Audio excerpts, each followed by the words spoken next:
Welcome back to another episode of Litigious, a podcast dedicated to common sense discussion of legal stories in the news, brought to you by Durazio Peterson.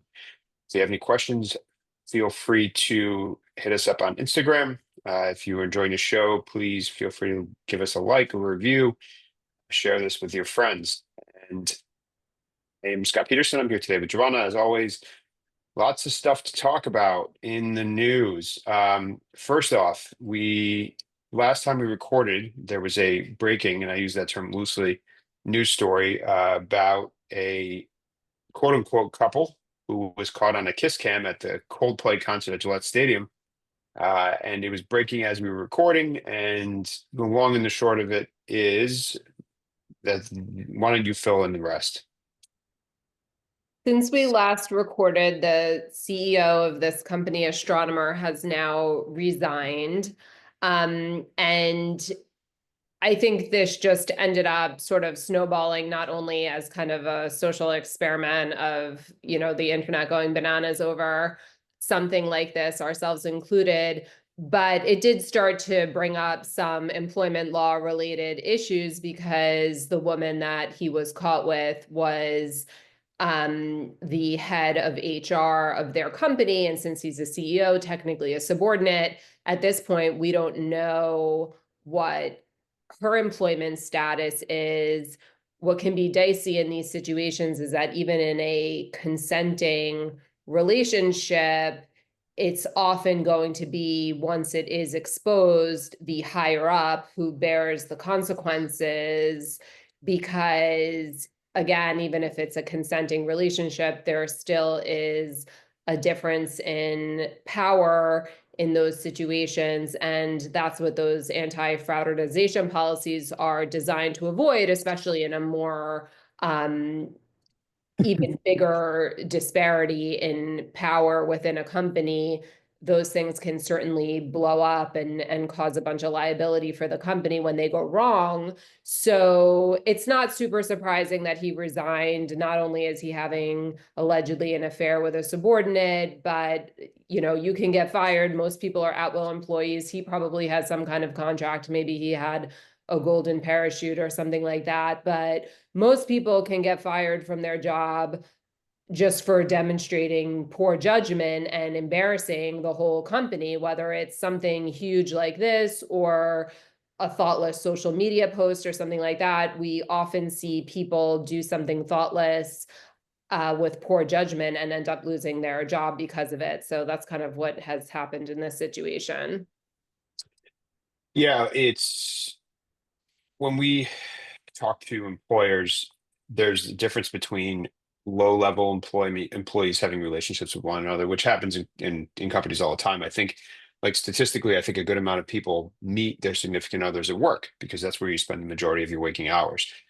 So a lot of companies will allow for, lower level relationships between employees, but as soon as you get to a mid to middle management and higher level, these relationships become extremely problematic. And they become problematic for the reasons that you said, because there's this unequal power dynamic. And so there's typically a blanket rule against these kinds of relationships, particularly when the people are married, particularly when they are at this level, particularly when it's completely, you know, problematic for a company if it gets exposed. I suspect, and I have no reason, I have no factual basis for this, but my feeling is that he resigned, but the board probably went to him and said, this is completely unacceptable. You can either resign or we're going to fire you. And so he took, my guess is that, there were some behind the scenes conversations with the board chair that happened very quickly after this all happened. The interesting thing from a business perspective is, you know, I had never heard of Astronomer before this. Apparently, it's a company that makes some kind of an AI product. In some sense, while this was bad for the CEO, certainly, this may not be the worst thing in the world for the company, because you can imagine if there are investors who didn't know about the company, now all of a sudden they do. Now they see that the company's made a big change. They take this stuff seriously. Maybe they get more investment out of it. So I think it's interesting. The other piece of this, and we were actually coincidentally at a concert last week when one of my friends called me and asked me, uh, the question of, is there any way that the CEO, former CEO, or the chief people person could sue Gillette Stadium or potentially Coldplay for exposing this relationship.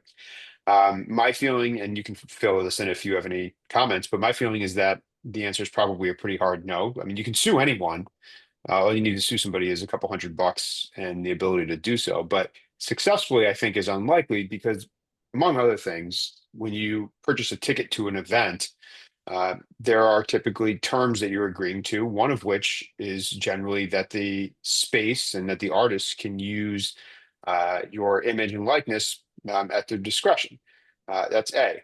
B is that I don't think there's any reasonable expectation of privacy in these situations, particularly now in the era of cell phones, where someone could have very easily just turned around and filmed them on their private cell phone, posted it online, and had basically the same impact. So I think it's very unlikely that any kind of a lawsuit from them would be successful. A and B, going back to a very common theme on this podcast, it would probably not be in the best interest of either of those individuals to file a lawsuit because if and when they did, all of a sudden now all of their text messages, emails, private communications are exposed, and they would have to give depositions about the history and the nature of their relationship, and it seems like a real recipe for disaster. I agree. I don't think there's really a claim against Gillette or Coldplay. Also, in New York, where we practice, we don't have a general common law cause of action for invasion of privacy. All we have is if somebody uses your likeness without your consent for a commercial purpose and is actually trying to make money off of you, we have claims for that. We also have a statute that protects people from their intimate images being shared, but we don't have just a generalized invasion of privacy cause of action. What I think could potentially be interesting, and I don't know, this hasn't played out in any way, but I could see this being just a developing potential area with social media and TikTok. The person who actually took the video and posted it and it went viral, if that person started capitalizing on it, and as I understand it, she has been giving interviews and she has been kind of taking this to maybe not the literal bank if she's not making any money off of it, but she has gotten a little bit of celebrity herself just from posting the video originally. Other people, now that this all came out, there's other people from the concert who took videos that are up and everything. But I think that could be maybe a little bit more of a gray area if somebody films you and then really capitalizes on it in some way. But that's really something that happens all the time, especially on TikTok. You know, you're taking stories that are in the news and you're using people's picture and you're sort of using it in a news way. But in a lot of ways, if you're an influencer or somebody who's actually making money off of their social media platform, you know, theoretically, you are in some ways using somebody's likeness for your commercial gain. So maybe that's an angle that could be taken in this situation. But I agree. I mean, I think in our experience in general, anytime you're sort of receiving consequences of your own actions, it's a little bit hard to blame it on someone else, even if there is a little bit of fault at play. You know, in terms of poor judgment, they had, especially the CEO, the most guilty possible reaction to showing up on this camera that you could possibly have. It's kind of hard to blame that on anyone else. I just wanted to mention one thing. Apart from the invasion of privacy, we did a little video about this on our Instagram, but I did want to take the chance to point out that there's been a lot of misinformation coming out after this as well. I guess ironically, for an AI company, there's been a few different AI generated statements out there. One from the CEO himself that was kind of dorky and quoted Coldplay at the end and also didn't really take much personal responsibility. So he was getting bashed for that. He didn't really deserve to be bashed for that statement because he didn't make it. There's another one by allegedly by his wife that's also fake that has been shared all over social media and a lot by women and some of the more women-oriented social media accounts because it's kind of what every woman would probably love to say in this type of situation. It's sort of the opposite of a sort of stand behind your man while he apologizes kind of takedown of him. Alas, that is false as well. And the two other pieces were the woman who's kind of hiding her face in the video was not an employee of the company. This poor woman who worked, innocent woman at the company, got blown up on social media and she wasn't even there. And then there was a tweet, or I guess they're not called tweets anymore, but some kind of statement by somebody who said he was fired from the company for being the person who arranged the concert tickets. And that went around all over, and there was tons of comments. I sort of looked at it as an employment lawyer perspective. There's tons of comments like, oh, he should sue. How could he be fired for that? Well, that wasn't true. He was like, that was like a satire account. So, kind of an interesting commentary on the internet, and started, things obviously can start to go too far. And now there's a bunch of articles out there about doxing people and public shaming, and when can that go too far? And certainly that can happen. So perhaps that has now happened in this situation. Yeah, I imagine there'll be a bit of a backlash because it probably has gone too far. I worry much more about AI than you do, but and I also use it more than you do. But this sort of thing is very concerning, seeing how quickly this fake information proliferates and how real it looks. And as people who, litigation is based upon, discerning facts and using facts in your favor, and trying to combat facts that are negative to your side of an argument. And so finding ourselves in a world where this made up information can proliferate so quickly and seems so accurate is extremely concerning. And we'll have to, hopefully there'll be some regulation put in place to rein this in sooner rather than later. You back? Okay. All right. Next, we'll keep an eye on that situation like we always do with everything. And if anything else comes of it, we'll talk about it. But it's an interesting commentary on the state of things in a number of ways, actually. Next, in the headline today, I just read about the My Pillow guy, if you remember him, Mike Linnell, big time Trump supporter and big advocate post 2016 election, or excuse me, 2020 election, that the election was stolen. And so he, in the context of his argument that the election was stolen, he created a contest, which said that if anyone could unequivocally prove that his proof that the election was stolen was false, he would give them $5 million. So a gentleman, last name Zeidman, who, by the way, is a Trump supporter and voted for Trump twice, submitted a package of information that he claimed proved unequivocally that Michael Liddell's quote unquote proof of the stolen election was false, and believed that he was entitled to the $5 million prize. And in his comments, he said, even though I'm a Republican, I think this kind of misinformation that Liddell is peddling is very dangerous. I happen to agree with that, but nevertheless. So apparently, after he submitted his quote unquote proof that Liddell's claims were false, an internal panel that Liddell had on board determined that it was not unequivocal. This gentleman then filed an arbitration claim, and was awarded $5 million because it was determined that his claim was in fact true, and he had proven that Mike Liddell's claims were wrong. Mike Liddell, my pillow guy, then appealed this to the Eighth Circuit Court of Appeals, which said that the rules were improperly interpreted and he was not entitled to the $5 million. So this is an interesting kind of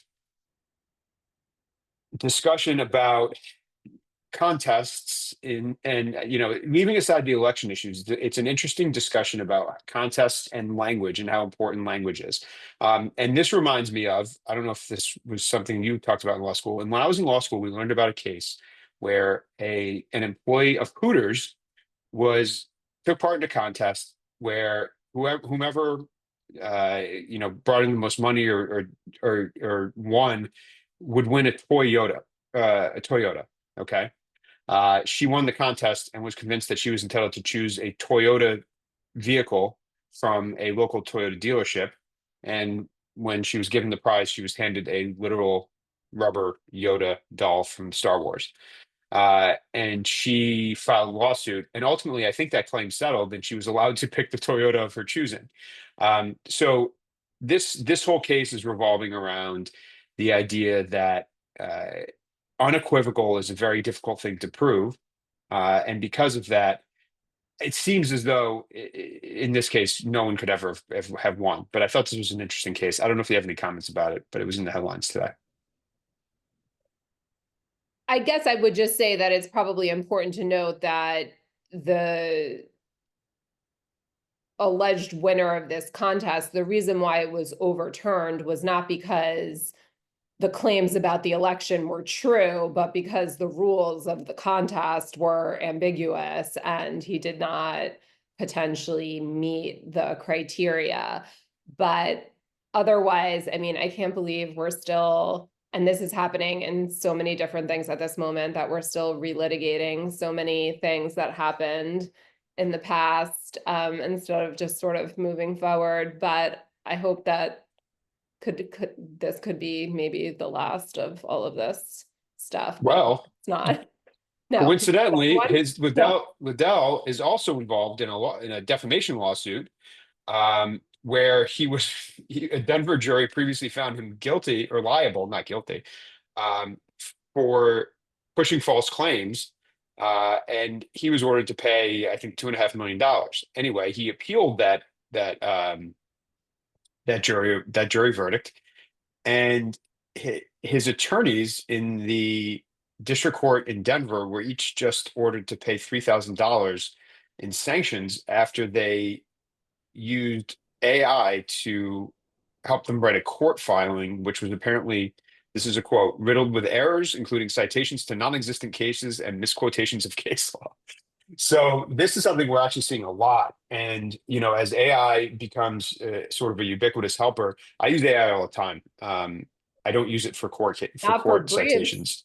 No, I would never use it for a brief because of this, because I think, one of the strengths and faults of AI in its current iteration is that it wants to give you information that helps you. And apparently, one of the ways that it's doing that is by making up case citations to support your position. And so, you know, I Where find does this it get the interesting. names of the cases from? I find this I have no idea. fascinating. It just like it'll just pull out like so and so versus so and make up a fake case citation. Yeah, I don't know. It's fascinating to me. It really is.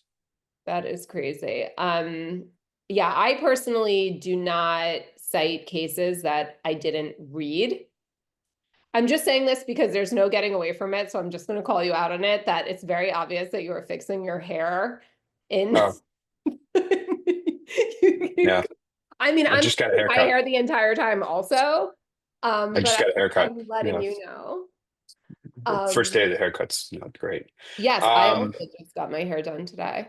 Um, yeah, I don't know. I think yeah, the AI for that purpose, I think even this going back to the astronomer CEO, the way people were sort of figuring out that these were AI, in addition to the fact that, sometimes something is sort of, in the case of the wife, kind of either too good to be true, or in his situation, like, are you really going to apologize for doing something at a Coldplay concert and then quote Coldplay lyrics? Like there's little red flags, but in the wife, a lot of it was the use of certain types of punctuation are really not the way, real people speak or real people use punctuation. So I think also people are getting themselves in trouble. I actually just saw today, also in the news, that a judge, one of the very few times that a judge was being sanctioned for an opinion that they released, was also used AI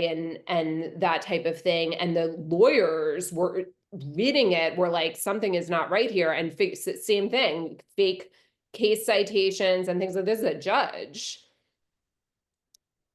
so yeah, you it's the gotta Wild West, you gotta be and careful with that. you're Because going to see I more. think people are getting caught, so it's not as sneaky or foolproof as one might think that it is. And I think everybody in this day and age, for us, even with, if I have a legal question and I think I know the answer, but I want to kind of double check, usually I'm looking on Westlaw, but sometimes I'll do a quick Google search. And if you have expertise in the area, I have definitely been given wrong information from the Google AI, and I just happen to know enough about that area to know this is not right. Yep, totally agree with that. Um, all right. On to our misleading headline of the week. And this is a follow-up on a story that we talked about maybe a month or so ago, 6 weeks ago, which is the Pat McAfee situation, with the public shaming of the University of Mississippi student, and the kind of fallout from that. So the headline I read today was that Pat McAfee publicly apologizes to college student months after sharing false story that ruined her life. Now, this is great. You read this headline, you're like, wow, that Pat McAfee he's a good guy. Look at this guy, he's apologizing. What you go on to read in the articles is that this is very clearly part of a settlement. And the reason we know that, or we believe that, is because when the girl's father was asked about it, he responded, the matter was settled to each party's satisfaction. Now, for those of you not in the legal world, that is jargon for we have a confidentiality agreement, and this is what I've been told to say. And so, I mean, what I think happened here, and I don't know, is that this girl and her family got lawyers. They went to McAfee and ESPN and said, we're going to sue you if you don't resolve this. And they probably resolved it. And as part of any resolution outside of litigation, because I don't think a formal lawsuit was filed. Um, as part of the resolution, McAfee agreed to meet the girl, which apparently he did, and publicly apologize. Now, look, he may regret what happened here. I have no idea. I obviously don't know this guy. It is kind of unusual to get a public apology out of a lawsuit. We have clients who ask sometimes if this can happen, and it's pretty rare to the point where I may have seen it maybe once, but certainly not often. But in the end, I think it's a good result. Yeah, and we've also had the opposite where they have offered an apology and the client has said, no, I never want to speak or look at you again, Mm, or be in the same room as you. yeah, that's This true. sounds That's true. more like it was like, yes, I want you to apologize to me to my face. Look at me. You ruined my life. You have to sit in the room with me and my father, and we're going to give you, scolding, and you're going to say you're sorry. And I think that's appropriate in a situation like this. I'm sure they got a little financial award as well, I'm sure. We're speculating on this, but I would assume that because I mean, she deserves it. We did more of a deep dive on this in another episode, and this created a lot of problems for her. And in this situation, I think in our experience, a lot of times nobody wants to apologize because they don't want to admit they did anything wrong.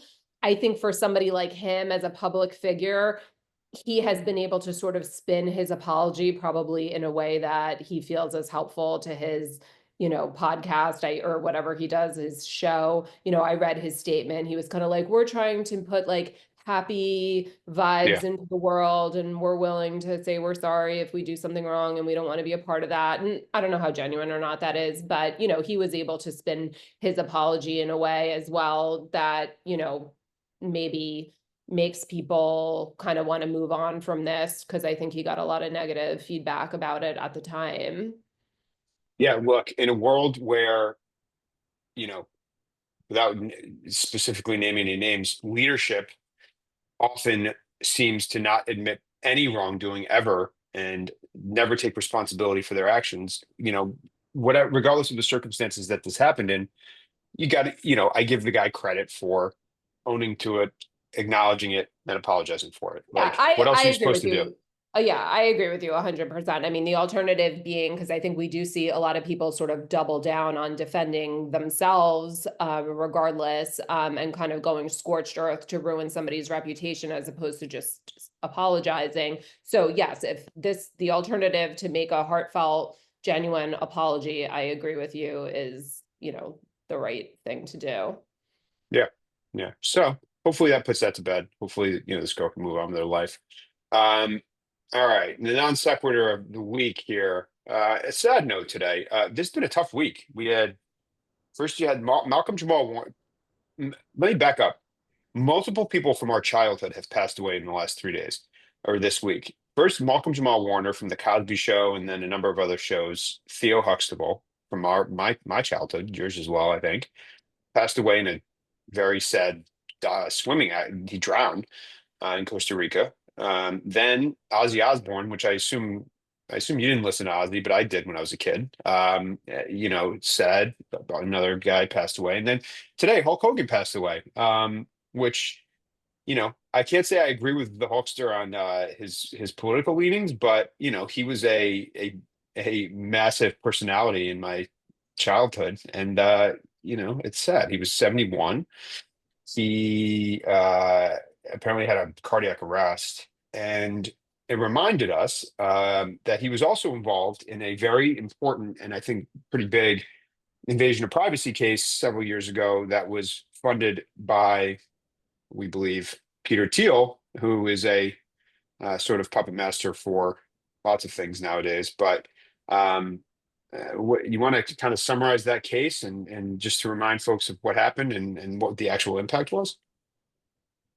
Yeah, the website Gawker had published a sex tape between Hulk Hogan and I think his friend's wife, right? Yeah, his friend's Um, wife. and although actually you might have to explain the backstory of this because my understanding that it was a defamation case, but I'm not sure how a defamation case stems from publishing somebody's sex tape. That would put you, I would think, more in the invasion of privacy for commercial gain realm. Yeah, it was an invasion of privacy claim. I think it was under California law.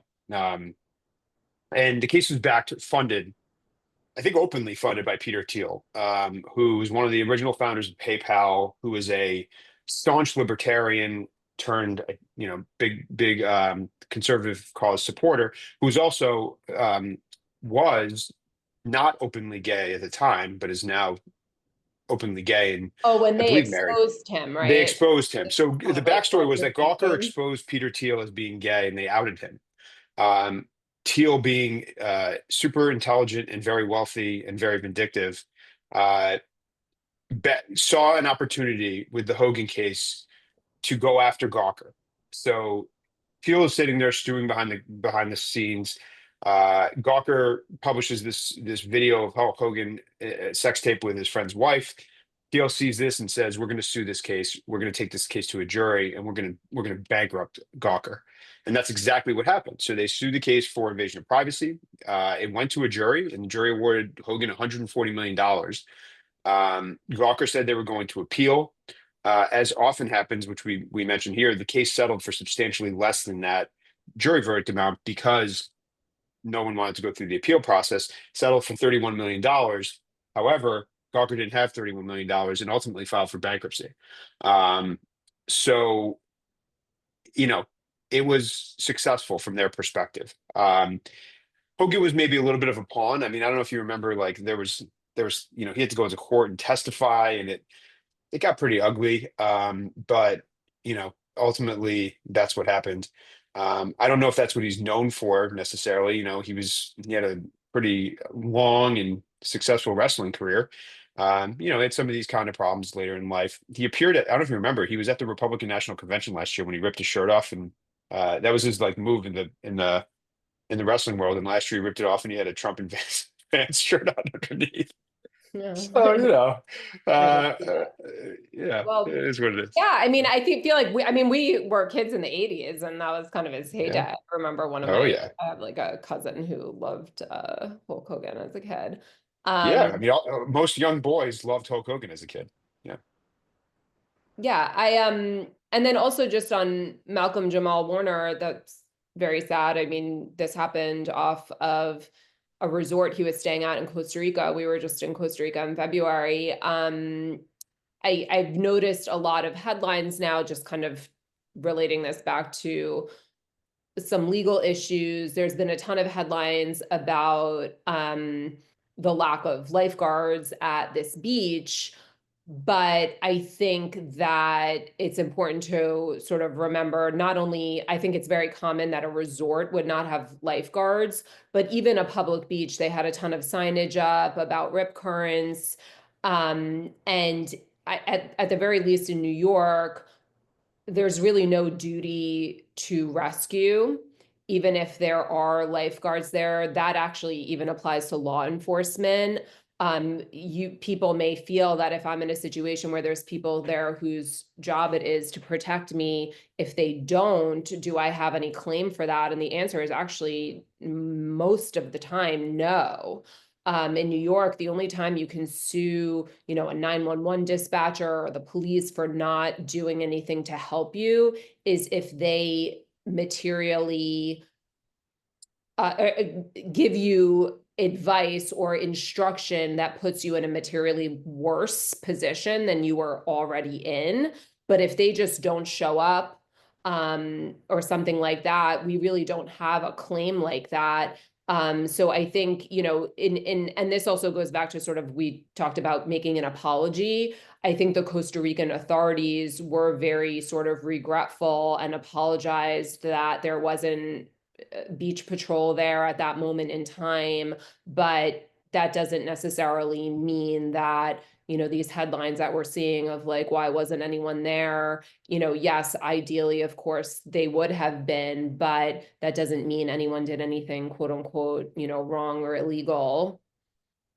Yeah, I mean, and this is like in New York, there's a doctrine called known as assumption of risk, where if you engage in recreational activity, you assume risks inherent in that activity.